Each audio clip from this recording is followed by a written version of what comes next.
So, do they control us? I'm gonna say yes. They control how we eat.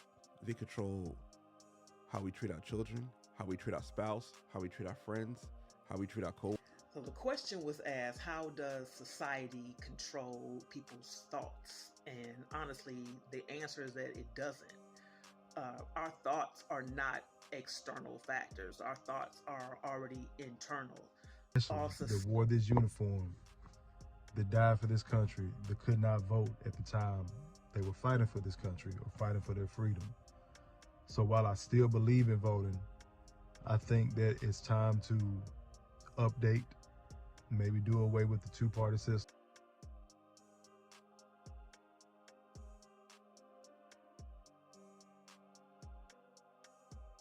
Hey y'all, check out this sister. She was on the Breakfast Club, Leigh. Leigh, check her out. She's talking about the immigration problem in Chicago and the eminent domain in Chicago and how the Democrats are messing up that city. Check it's also interesting too because I follow her. I follow you, and I saw not just this fight, but what you've been saying about the migrants. Yeah, the migrants, they spent I know Dr. Umar was here, and he was saying that they spent over $400 million. No, they spent $2.2 billion, and I have it, I got all of it. And I was saying all of this back in January because of activists like Zoe, but also because of who we talk to here in New York, what we see in New York going on. And when I'm bringing up these issues, people say it was MAGA messaging. It's not MAGA messaging. No. It's black people in the streets. No, we are at a, honestly, all jokes aside, we are at a race of emergency when it comes to Black America, whatever you call yourself. We give our vote, and I'm not saying vote for whoever you want to vote, but we continue to vote blue, and we do not get anything. We just watched George Floyd, right, get killed in front of us. We just watched Sonia Massey, that's in Illinois, just get killed in front of us. And we still do not have a hate crime bill. So how many times do we have to get killed to get some type of legislation? But we continue to vote blue, and if we don't vote, it's turned to a cult. I'm 38 years old, right, and I have common sense, and I think this is the election of common sense. Okay, we just watch. I'm watching I'm going to these meetings, right? Finance meeting is very important. The budget meeting is very important. Housing and real estate is very important in your local states. You're watching all this money being passed for housing, for resources. They're using our statistics. Like, we're the highest in everything. We even get hit by bicycles. Like, how the fuck? Bicycles? Mm-hmm.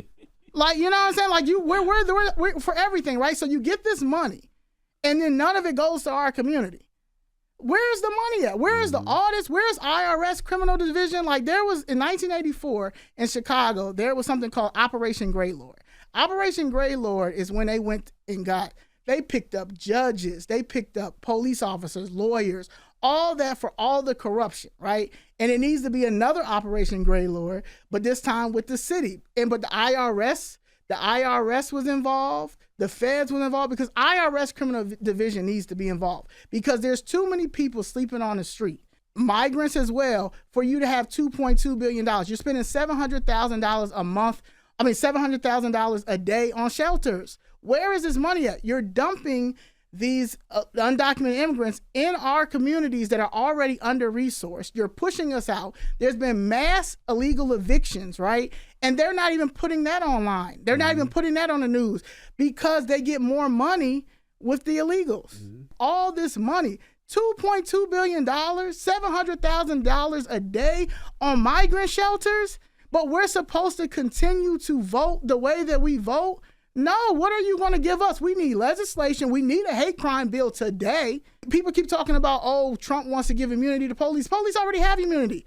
I have a black agenda. And my thing is it's supposed to be 12% of America is black, right? We need 12% of jobs. We need 12% of contracts. If neither one of these parties can give us 12%, what are we voting for? Because people say, our ancestors died for this. Our ancestors looking at us like, bitch, what are y'all doing? I know for sure Dick Gregory is not like, yeah, just continue to vote because you just want to vote. Yeah, just continue to vote. No. Like, what the fuck is you going to give us? We are the Bank of America. We are the culture of America. We are America. Mm-hmm. The Democratic agenda is the LGBTQ agenda, and I'm part of it. But that's a white agenda. It's abortions as well and immigration. The Republicans is these extreme, crazy Christian reviews when it comes to women's rights. And my thing is, women's rights should be off the table. There's no way in the world that they should be arguing back and forth. And that's our fault. And we continue to allow little things like how we let Bruce Jenner, what's his name, Caitlyn Jenner, be Woman of the Year. What the fuck was wrong with us? Pretty soon, the Democratic Party, men ain't gonna have no voice. Y'all can't say shit. If y'all say anything, here come a rape charge. Here come a hoe, like groupies been out here. Hoes been out here, and they're gonna continue side bitches for life. They're never going nowhere.